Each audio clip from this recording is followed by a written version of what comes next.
Well, when you didn't come on Monday, I was sort of like, I don't even know I was supposed to come Monday. well, it's okay. Nobody told me. But we anything. didn't know that. Well, we didn't know that, and I wasn't able to get a cell phone, a New York number for you. Oh, okay. So we were all sitting here. London. Hi, I'm Molly Cheshire, and welcome to Meetings with Remarkable People. Today's guest is Bhagavan Das, and he has led an incredible life. And my friend Paula Gloria is also here because she spent a lot of time in India as well. So I kind of don't know where to start. I mean, you've done so much, and Paula likes to plug books early. So this is your book that is all about your spiritual adventures in India. So I'm curious, what took you to India, and when did you sort of make the leap into the spiritual path? What took me to India was the bullet that went through JFK's skull. Wow. And the velocity of that bullet threw me across the Pacific Ocean on my spiritual quest. Because I knew that that was a conspiracy. And that I knew America was full of shit. And that it was dark, Vietnam was a total bullshit trip, and that everything was down. And that I was getting out as quick as I could. And I was going for the inner world, and the outer world made no sense, and it was a total illusion. And so I got it right then and there. I was 18 years old. Yeah, I left 2 weeks after Kennedy was shot. Wow. And Vietnam was, roaring. And you ended up in Pakistan somehow. I ended up in Lahore. Yeah, why Lahore? Well, because I hitchhiked from Athens, Greece to India. And it took me over Iran and Iraq, and it took me into Afghanistan, down into Kandahar, up to Quetta, and the train to Quetta goes to Lahore. Gotcha. And then from Lahore I went to Amritsar, into India. I mean, I've heard about Amritsar, and I had a great longing to go. And but I never actually made it there. I mean, tell us a little bit about Amritsar. Amritsar was amazing. It's the Sikh capital of the world. And you can't tell who's a girl or a boy because everybody has hair down to their butt. Everybody. Is that where you picked up? I mean, I just decided to grow my hair because I was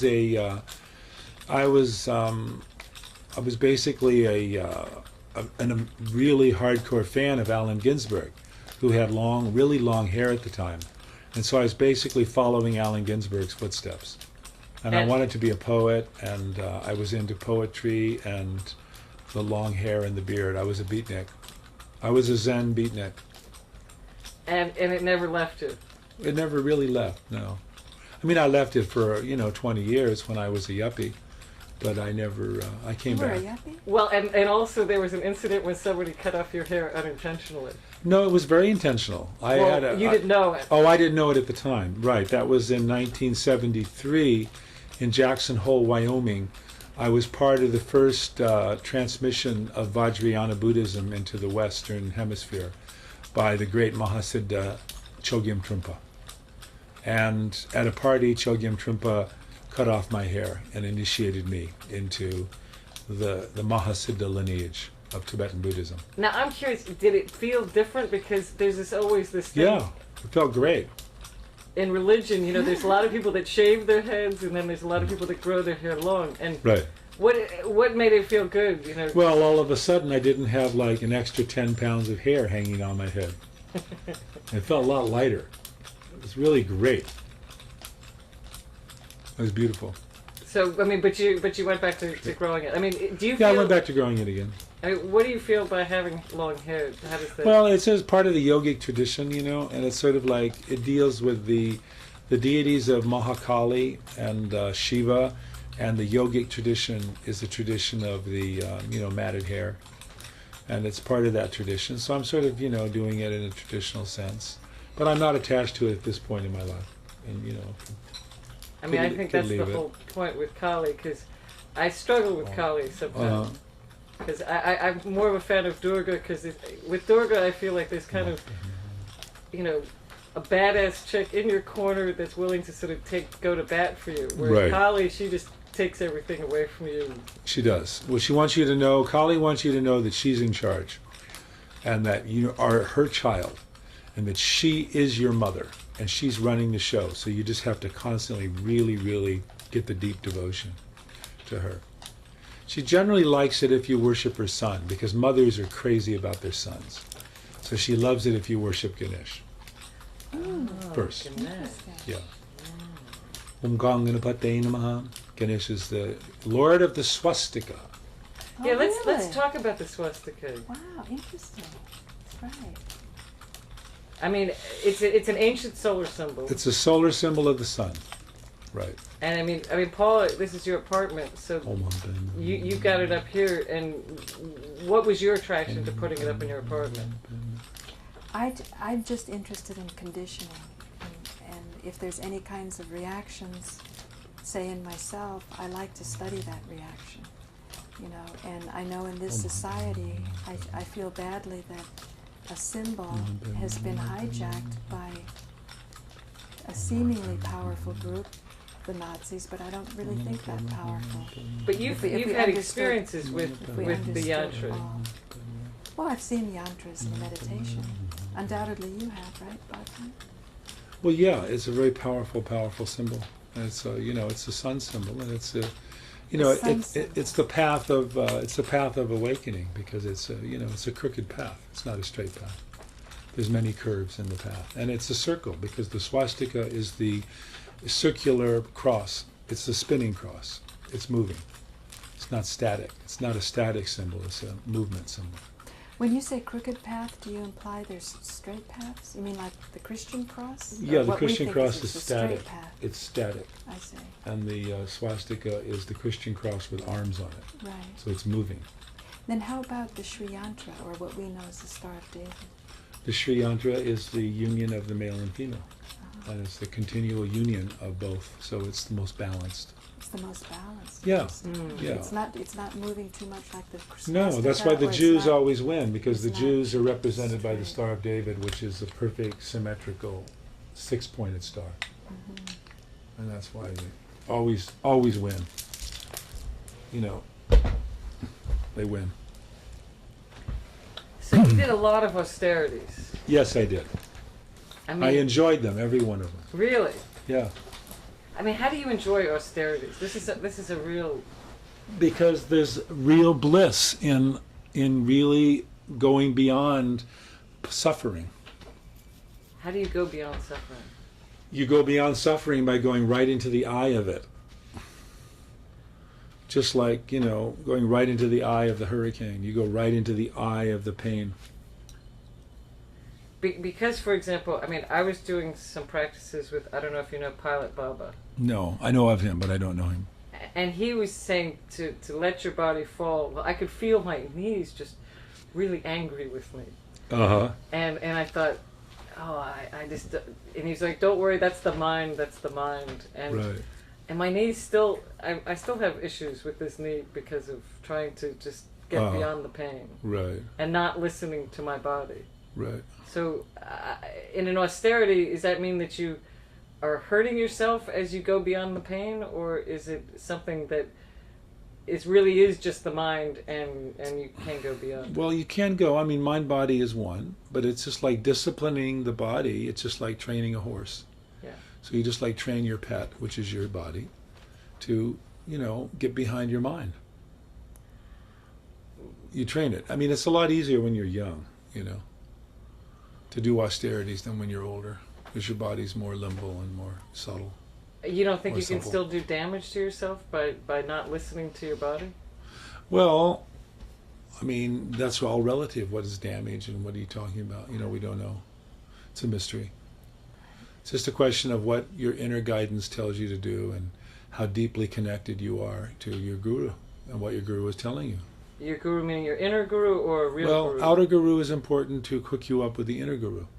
Yeah, let's talk about how to find a guru and how important you think a guru is, because I think this is something that people struggle with, Right. in the West. It's very important to have a living master, because we are living human beings. And unless we can see someone else who is of a notch up above us, then it inspires us and we know that we can make it. That's why it's so important to have the Dalai Lama, and Amaji, because these beings are like completely transcendental beings who are carrying that enlightened state of consciousness, and therefore their inspiration is like very important. I guess I worry that not all of the gurus out there are as clean, so to speak. Of course they're not. That's what I mean. Yeah, there's a lot of charlatans, and there's a lot of, you know, there's a lot of people who would be nothing in India, but after they get a beard, robes, and beads, they come over here and they have a following. Right. And all they're doing is spouting out some basic Indian granny wisdom that they learned from their grandmother. And everybody in India is a metaphysician and a spiritual, right. Philosopher. So we're very naive. Americans are extremely naive. So it's just a question of like what path you're on and where you're going with it, and the deep connection that you have with a living master. And you just need to check them out. That's all. You don't go to bed with someone just because you're attracted to them, and if you do, then you're gonna suffer the karmic consequences of that relationship, right? And it's the same thing with a guru. It's a romance. Okay, even if they're perfect, almost, it seems like if they're here on the earthly plane, there's some humanity left. Right. And so, no matter how perfect the guru is, they're always going to disappoint you at a certain level. Because the guru is going to bring you to the inner guru. The outer guru's job is to bring you to the well. The inner guru is going to drink the water. You've got to bring the water up from the well by your spiritual sadhana and drink it. But the outer guru knows where the well is, and he can bring you to it. And that's your devotion to him. So then he leaves the picture and the inner guru takes over. And ultimately, the whole world becomes your guru, and all living situations become the voice of the guru. I guess. Yeah. Because you chose to leave Neem Karoli. Yes, so I could find Neem Karoli inside. Right. Right. I mean, what caused you to finally leave your guru? Because I wasn't into the guru trip. I didn't want to sit around a room with 50 devotees worshiping him and getting high off of him. I wanted to be him. Right. Right, I wanted to have my own. And he didn't want you to do that, did he? No, he was totally into it. I mean, I don't know if he wanted or didn't want. No, he didn't want you to worship him. My guru? No, I think he wanted me to, go for it. Right. Yeah, and to really get it. Like, I wanted to get what he got. I didn't just want to, bathe in his energy and get high off of touching his feet and just stay in that kind of high. I mean, that's the whole point, I mean, it seems to me that there's all these high states. And then there can be a crash. I sort of thought that God would take the place of drugs in a way. You could keep in that high state, but after years on the path, I realized that you can have a spiritual hangover. Oh yeah, I mean, there's many states of consciousness, and there's many ways where we can go into it and out of it, and states of consciousness don't really mean anything. It's really important that you're able to ground the experience in everyday life. How do you ground the experience? I grind out the experience in, ordinary consciousness. And I live in the world, and I worship the world as the Divine Mother. And that's the practice, of really seeing everything as the tantric teaching. I mean, sometimes I think that there's a way we can get spiritually arrogant too. You've done all this stuff, and then you think, well, all these people that are living in New York, for example, they're not at my level, or they're at a lower frequency, and so they're not as good. Well, that's the ego is always going to grab onto a materialistic viewpoint and try to survive and make itself feel better and feel like now I'm better because I'm doing a spiritual trip or whatever it is. And then or then I fall into the other aspect, which is we'll all be killed and the world's going to blow up because everybody seems to be concerned with blowing the world up. We've gotten to that kind of critical mass point where the way we're treating the earth. I mean, how does that kind of all figure into what's actually happening right now? Well, everything figures in. I mean, what's actually happening is there's a great opportunity for one to awaken from this dream of duality, and it's going to take serious spiritual sadhana and work to do. So it's up to each one of us to like find out what that means to you and how you do it and what it is and what your connection is and how you go about it. Let's talk a little bit about your the kirtans that you've been doing and Yeah. the Nada Yoga. I was really impressed Oh, with that whole process. I mean, the meditation that you did, the Kundalini meditation, was very interesting. Did you come? Yeah, I Where came was to the that? workshop in Philadelphia. Oh, you did. Oh, okay. Yeah. You were there. Oh, that's right. You spoke to me there. Okay, I remember. And you said, yeah, talk yeah, to yeah. my assistant. And Okay, gotcha. Okay. So here we are. Okay. And but I was very impressed. You liked it. Good. Yeah. And so, how does sound figure into achieving God realization? Do you think? Well, sound is the vehicle that I have chosen as my path, and it's a very powerful means to awaken the Kundalini Shakti and bring us into wisdom mind.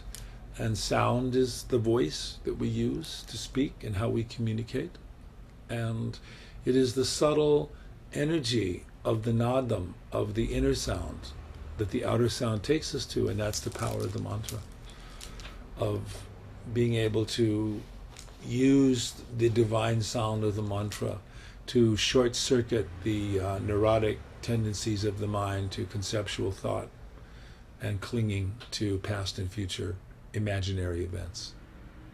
That's what the mantra does. I mean, because we spent some time in India with Swami Kaleshwar, and he's very interested in mantras, and he uses them as pin codes for different frequencies. Right. And so each mantra has a different frequency and is a different flavor. Right. I mean, is that the way you experience the mantras?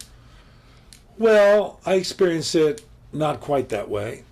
It's just a devotional. For me, it's a devotion to Ma, to the Ma zone of the Divine Mother, who is the ground of our being, which is just the great space of grace that I fall into all the time. And I experience her as the space of grace.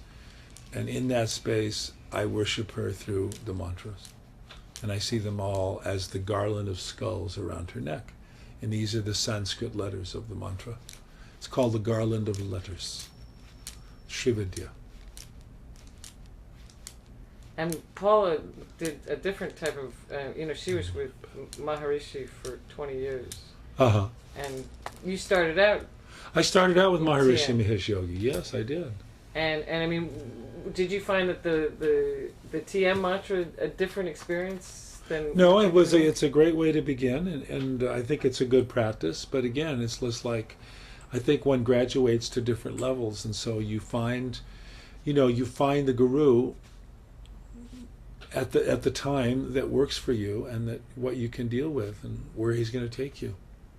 It's it's a question of devotion and where you're going. And focus on. Yeah, exactly. What your And your intention own is, intention, what your intention is, and how the depth of your own sincerity. Right. So it's your love, your intention, and your sincerity to the awakening that is the awakening.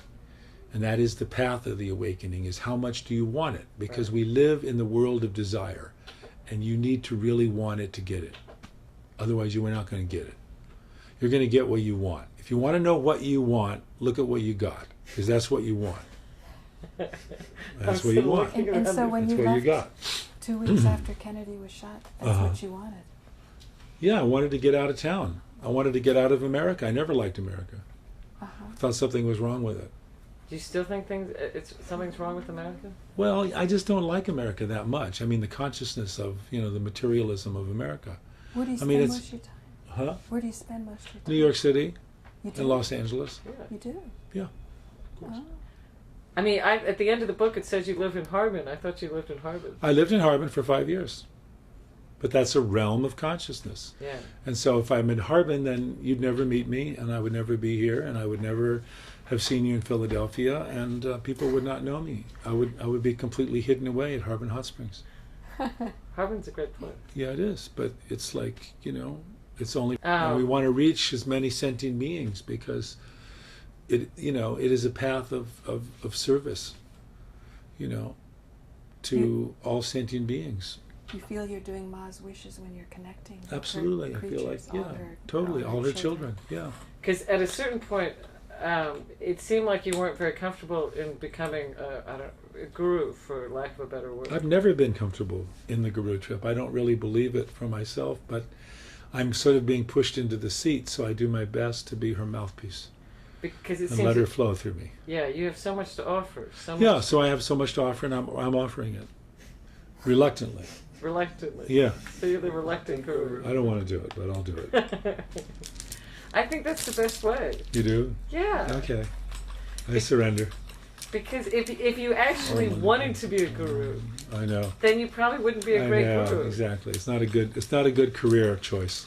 Well, no, it's a perfectly valid career choice, but people that want to be gurus usually are arrogant. Yeah. And then...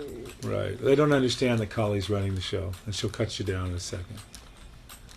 So... Do you think Kali was cutting down America with John F. Kennedy at that Oh, time? totally. She cut off John F. Kennedy's head, and she took down the towers to wake people up. Yeah, we were going to talk about that because you were in New York when the towers came down. Yeah, I was there watching that whole thing happen. And what was your experience? I mean, Hollywood movie set. That's what it seemed like to me when I was watching it. Yeah, it was a Hollywood movie set. It was a total, production. It was a total show. It was not real at all. What do you think was unreal about it? The whole thing. The way the way the buildings were imploded, the way it was a demolition job, the way they both dropped, and the explosions and everything about it. Did you see that straight away? Absolutely. Saw that straight away. While I was watching it, I saw it happen. I was in Swami Kaleshwar's ashram near Bangalore when it happened, and someone told me, and being that I never was interested in politics, I didn't put much attention on it for a couple of years. And then a DVD appeared in my mailbox. And then I saw the scenes that were kept from the public. And then it was so obvious that it was a controlled demolition. Yeah, it was a demolition job. I saw it, watched it happen. So you watched with your own eyes? Yeah, with my own eyes. Yeah, so you didn't see it on TV? No, I watched it with my own eyes. Wow. I was there. I felt the thunder. The whole roof shook. The earth shook. Right. From the explosion. It had nothing to do with an airplane. Right. Oh my gosh. Wow. Now, after you saw that, being that you are a person who wants to share the blessings of the Divine Mother, what did you feel to share with people? Just to be quiet and let them go through Well, what's their there to share? I illusion? mean, at this point, it's not like, I'm not a politician. And, No, excuse me. I mean in that moment. Oh, in that moment. Because you've had all these austerities. I simply you've practiced to raise your consciousness, to see more clearly, to see beyond the illusion. Your colleagues, people, other human beings that were standing next to you at that time, were they seeing what you saw? No. Or they were just going right away to the TV and the Yeah, they party were line? running to the TV, and they were totally hooked They into wanted the to be- propaganda machine. So they wanted to be told what happened. Yeah, they wanted to be told what happened, and I was like dealing with the astral plane because I was helping thousands of people who just lost their bodies move through the astral plane. So I was doing major I was directing souls. So I was doing traffic direction. So you were called to go into a meditation? to Yeah, do I was this? in a deep inner meditation of That is compassion so interesting. for 2 days, in New York City. So you didn't care what people thought, what the television... No, I wasn't You into knew any of it. you I were- was just into meditation for You 2 were helping days. the soul's transition. Yeah, I was directing traffic. What was that like? It was really intense. It was like major cremation grounds. Yeah. Yeah, it was like, thousands of people just lost their bodies in one pop. So it was busy. It was busy. You didn't waste time saying, "Hey, you guys, can't you see what this is? Why No. are you listening to?" You just got to work. I just got to work. I just rolled up my sleeves and got to work. That's what you do. That's what the mother does. That's the path of the mother. Right. The father thinks, the mother acts. Yeah. Mother takes care of business. Right. Right? That's why women run the world. Men don't run the world. Women do. You know that. Right? Don't give it away. Okay. What's the secret? No, everybody knows. When you don't have physical force to muscle people around. It's nice sitting next to you. What are you doing with the? This is a prayer wheel. It's a Tibetan prayer wheel. It's got 100,000 Om Mani Padme Hum mantras in it. And I simply spin it around and let that vibration of the mantra bless people. with true compassion and love. So when I'm in taxi cabs or walking down the street in New York, I just send the mantra out. And now through the Something to TV. do. It's just something to do. It's like picking your nose or chewing gum. It's just it's another thing to do. So Except you instead do of it chewing with gum. reverence. Do you know, Well, when I went to Delhi, someone said, "Oh, you want to stay in the Tibetan refugee camp?" They knew I didn't have a lot of money to spend on accommodations, and I thought, "Oh no, I don't want to be around a depressing place where people are going to be in victim consciousness." Right. But I went there, and people were like using beads like you are. Yeah, they're all doing all older that people. And the vibration was actually, I don't mean this in a disrespectful way, a little like Disneyland. It was light, it was happy. Right. It wasn't depressing No, at all. very happy people. There was, yeah. Because chanting the mantra Mani Padme Hum and the devotion to the Dalai Lama and to the holy lamas and the Dharma and the compassion of the Buddha makes one happy. But then I found out about a group of people, and they didn't know how to speak English very well. And the people who knew how to speak English didn't want to bother with religion because they felt that's what set back the Tibetan people.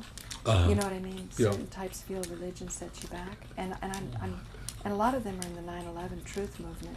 They're just sort of doers more than meditators. Right. So I started to find out that there was a suppressed religion, Uh-huh. Dorje Sujin. Have you heard about him? What's it called? Well, I was studying a saint in India, who it's upside down. Oh yeah. I was studying a saint who was born Jewish, Right. and through the Silk Route in the 1600s came to Mhm. India, and then he became God intoxicated. Mhm. He was eventually beheaded for not wearing any clothes because that was against Islamic rule at that time. Mm-hmm. But the remarkable thing about him, in the Jama Masjid in New Delhi, Oh, but you're switching He saints won't- here. well, I'm saying the 1600s, I'm getting to it because it's a big picture, a big story. Uh-huh. This man, Tell me, what's the name again? Sarmad Sahib, born Jewish, Right. in the 1600s, was beheaded after he became God intoxicated, and he walked up the steps of the mosque holding his head. Right.